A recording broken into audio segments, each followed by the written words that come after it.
Yeah, I said it. The Republicans are giving Gavin Newsom another chance at governor.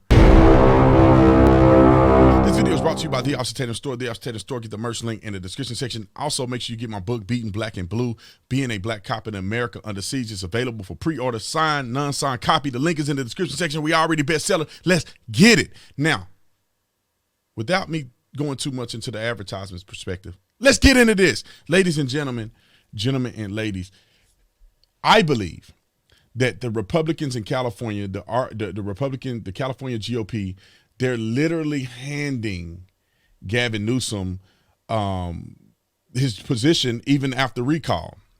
The people of California, not the conservatives, not the smart people, in my personal opinion, that want their state to be run properly and get back to a state of prosperity.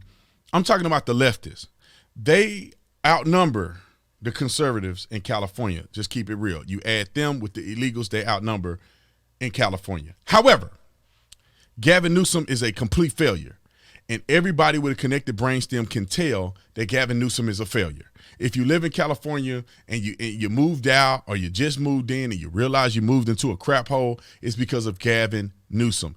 Poor leadership, social justice warrior, destroying the entire beautiful state that most people would love to live in because of the weather, because of the location, the mountains, the lakes. And California is the utopia of beauty in our country, except the water is cold. I like Florida with the warmer water. However, it is a beautiful utopia, but these Democrats are just running into the ground like they do everything else that they've ever been in charge of. However, the Republican Party isn't doing anything at this moment to help themselves to succeed against Gavin Newsom. Why do you say that, Mr. Tatum? First and foremost, Gavin Newsom is not dumb, and these Democrats hate Republicans more than they love their own freedom.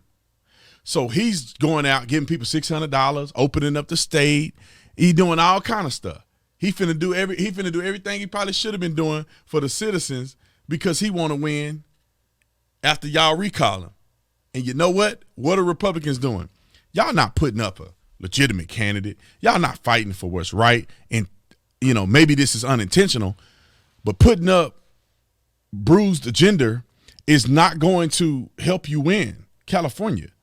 It's not going to help you win. There's no way on God's green earth that bruised gender is going to win against Gavin Newsom. It's not going to happen. It's not even close. First and foremost, he running on a conservative Republican ticket. He's saying all the right things that he is trying to get conservatives to believe him on. You say the first time you say something, about sports, gender, first time you come out and say that, first time you show up on Hannity to do your coming out party, the Democrats are going to already write you off. You are a Trump supporting, person that happens to be transgender or whatever you call what he's doing. They're not going to support you. Look at the mathematical equation. They're not going to support you. Evangelical Christians and many of these Hispanic people that are in the middle who are Catholic, they're not going to support somebody going up in a state of complete confusion. Don't know if he a man or a woman, which is a mental dilemma that's going on in his mind. I don't care what nobody say. You can't tell me nothing different. It is a mental dilemma. If your mind don't match your body, something is going off, because probably 99% of people in the country that are born without a disconnect between the body and the mind. So if you have a disconnect between the body and the mind, there is a problem there that you may want to attempt to work out. And if you're not trying to work it out, then, hey, that's on you. You live in America, you do whatever you want to do. However, I don't think that produces a quality leader, a person that's already confused in their own personal life. A double-minded man is unstable in all his ways. If you don't know if you're a man or a woman, if you want to date a man or a woman, you are a confused, double-minded person. And I believe in that situation, I can't trust you to lead. Stay at home and figure out your own life. Now, if Mr. Gender, Bruised Gender, would have decided to come out a long time ago, like my wife said, come out when he was a lot younger, be bold, take a stand, or even when he came out at 60-something years old or whatever, if he would have just come out and say, look, man, don't give me no accolades. I don't need to do no articles. I'm not here to champion. This is the decision that I made on my own. This is my decision. I don't need to be paraded around like a pawn just to, show solidarity with transgenders around the world. If he came out and said that, maybe people will acknowledge him. But when you come out and you say, I don't believe in biological men competing in female sports, yet you turn around and accept a female sports award as a biological man, you're completely contradictory. My wife make another incredible point. When Donald Trump was in office, you had all these years to stand up for Trump, to say positive things, to fight for conservative values, to do all. You did nothing. You sat on your hands. You bashed Trump when you had the opportunity. You're a feckless, cowardice person. I don't know how any Republican want to vote for this individual. And then when he was a man, or at least portraying himself as dressing like a man, he wasn't a strong man. He was a weak man that has not done anything in his personal life except be a successful athlete as a young man and then be a Kardashian the rest of his life. Conservatives, if you keep pushing this, you're going to push yourself off a cliff. The Democrats aren't pushing somebody that's mentally ill. They're pushing Gavin Newsom, whom, by all accounts, he's just evil. And he's going to push California to a utopia while he make a whole bunch of money. But you guys got to understand that they're not pushing somebody like this. We are. They don't have a transgender running for governor of California. We are. They are sitting, we're playing into their little cycle and their little game. This recall was good. But if you don't put anybody up that's competitive, what are you doing? My wife brought up another point. My wife is brilliant. That's why I married her. Tulsi Gabbard. Now, I'd say if Tulsi Gabbard was actually stationed in California, which I think that they said she was, she will win if she got in the race. Tulsi Gabbard got in the race, she will win. Why, Mr. Tatum? Not because I agree with her on a lot of things. I think she's feckless in some capacity. She's better than most on the Democrat side. However, she is appealing in the middle. She'll stand up for law enforcement. She'll stand up for military when it's necessary, which will capture a lot of people's hearts and minds. She'll stand up for border security. I'm sure she will. And she'll pander to amnesty for illegals. She'll say all the conservative talking points, and she go down the liberal side. And she's going to run as a Democrat with a D next to her name. She will win if Tulsi Gabbard run. I'm telling you, she will win. If I was in California, I will vote for her before I vote for Major, before I vote for – Major don't even count. Before I vote for Bruce Gender, I wouldn't even vote for them people. I would vote for Tulsi Gabbard. Why? Because she's sort of like Kyrsten Sinema here in the state of Arizona. I did not like Kyrsten Sinema as a senator. I thought Martha McSally was a terrible candidate, but I thought she was better than Kyrsten Sinema. However, if you look at the way Kyrsten Sinema has been governing, when I say governing, how she's been going about her business, she has been slightly in the middle. Now, I'm not in the middle. I'm right. I'm far right. I consider myself far right. I'm on the right side of the spectrum. Kyrsten Sinema is in the middle. When you look at it, she say some things that I like. She do some things I don't like. She say some things that people on the left like. She say some things that they don't like. She is literally a representation of a large swath of people here in the state of Arizona, unfortunately. But that's who she is, running as a Democrat. And so you get somebody that's not too radical on either side, that person has a fighting chance and has a D next to their name, because some people are going to vote D all the way down the thing. Gavin Newsom is not the one. Okay, who's the next Democrat? Oh, I know Tulsi. I saw her running for president. Oh, I like her. She's a girl. It's a woman. They got all these identity politics associated with her. She was in the military. All this, I think she's still in the military in reserve. All these things will put her in a position to be incredibly successful. So if she ran, she would probably win against Newsom. And then we'll see in 2022, I guess, if they want to cast another person in for a vote. But that's just my take on it. If you don't put a solid candidate in, you keep doing identity politics, you keep playing to the left as if they're going to accept you, you're going to lose. The left will never accept you on the right. Never. They will never accept you. Stop trying to pander to black people as if these black Democrats are going to somehow snap off the plantation because you decided to go in the neighborhood with fried chicken and talk bad about the police in a rally. That none of that is going to make a large swath of people change. What makes people change is truth. If you tell the truth, people will be compelled by virtue of listening to what their spirit knows to be truth. Even though they don't like it, even though it make them feel some type of way on the inside, it's still true. If you go about telling people a lie to eventually convince them to the truth, you already messed up. You already messed up. And Republicans are falling apart by doing this day in and day out. They want to say, look, we're not transphobic. Look, we don't hate gays. So we're going to put a trans gay guy in the gubernatorial race. We don't care nothing about his personal experiences. We don't care nothing about his leadership. We don't care nothing about how he flip-floppy on probably 50% of his policies. We don't care nothing about that. He went on Hannity and said what people want to hear him say. What else do you think he's going to say? What else is he going to think? He's running as a Republican. What else is he going to say? No, I'm for amnesty, and I believe that trans kids should be converting at 7 years old, and I believe we should raise taxes here, and we should have social. What do you think he's going to say? Even if he believe it or not, these are the talking points that he's going to say. So look at his previous experiences and see how much of a leftist he really is, and you should be able to make a discerning conservative contributing statement. That's better. A conservative contributing statement, which is a tongue twister, to the argument at hand. If you really care, and that's what we have to do in order to win California.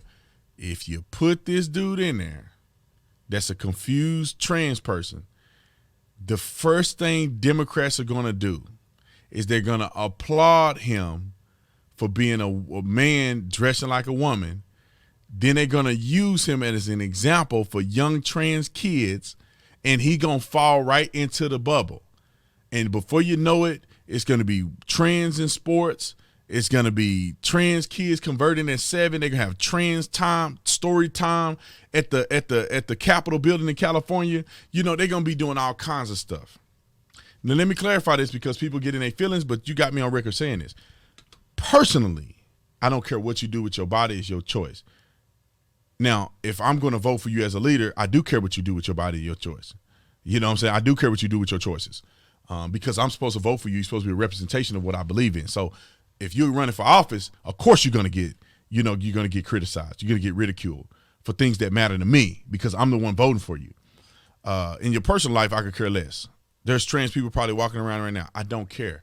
Live your life. Thank God you live in America. Other than that, you be thrown off a building. Live your life. I don't have nothing to do with your life. You have nothing to do with my life.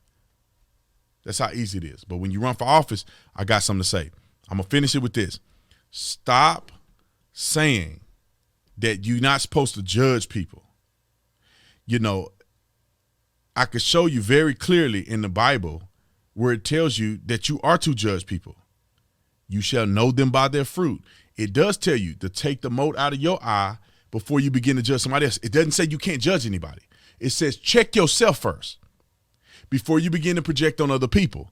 Because if you are projecting some on other people that you're doing yourself, then you're a hypocritical mess, and you're going to fall yourself if you don't check that. So make sure you're looking in the mirror and doing it for the right reasons before you begin to judge somebody. If anybody tells you don't judge, you shouldn't judge, that person is either one or two things: ill-informed about the Bible. 3 things: ill-informed about the Bible, not a believer, or evil. One of the 3 things are happening. Because you are to judge people righteously. You shall know them by their fruits. The things of the heart proceed out of the mouth. Life and death is in the power of the tongue. The things that you say are an indication of who you are on the inside and what your future is. And your actions that you portray is an indication of what your representation is, whether it's politics, whether it's Christianity, or other case, whatever the case may be. If I am beating and abusing people, what does that say about me? I'm an abusive person. So are you going to allow me to be in your house watching your children and I'm an abusive person? No, you're not. How do you come to that determination, Mr. Tatum? Because you have judged me based on my behaviors. You know, credit. Like you're telling people, you're not supposed to judge. No, people are judging you every minute.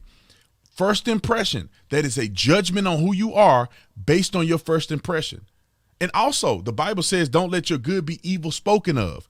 That means that you need to be mindful of the things you say because people are going to judge you.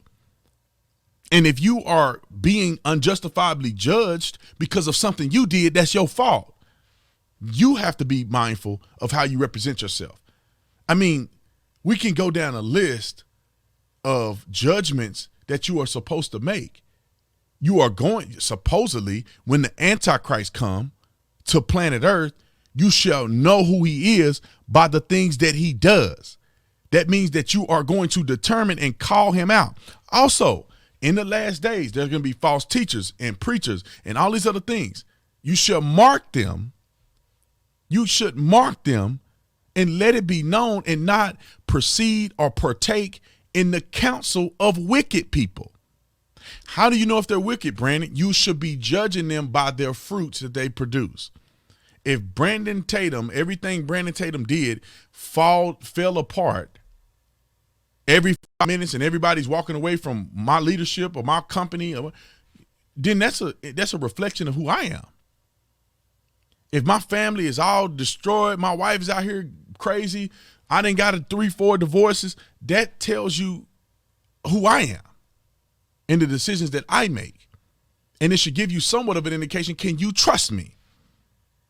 Let me give you another example. If I cheated on 45 women and you're a woman evaluating whether or not you should date me, I think you're going to judge me and say, okay, this person is not reliable because they can't be faithful to the last 45 relationships they've been in.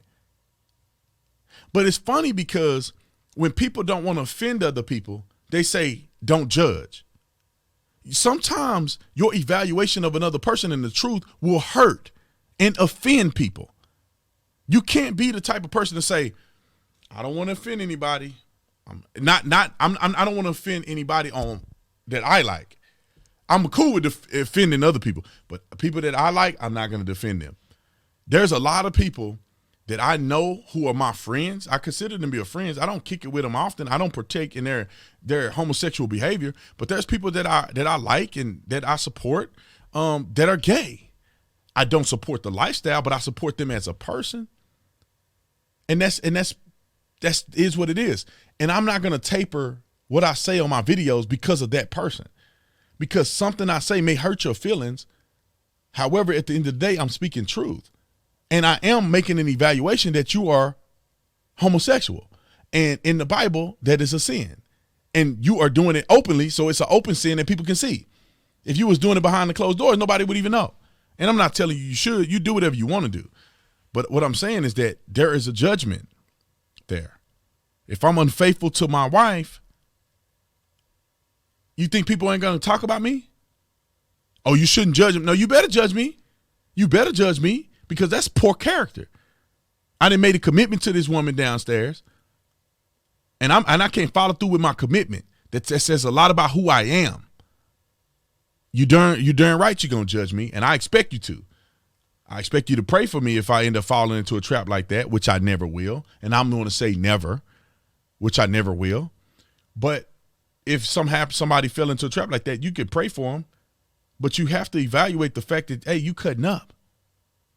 If a man is out here claiming to be a pastor and he hooking up women at the strip club, you have to come to him and say, Pastor, you are not being Christ-like. You are not being a pastor. You need to step down. You are wrong. But in this world of I don't want to hurt nobody's feelings, if you're a pastor and you are sleeping with women in the choir, we're not supposed to judge. We're not supposed to judge people. Stop it. You stop it right now. Anyway, I love you guys. I appreciate you, man. I'll see you on the next one. I'm out.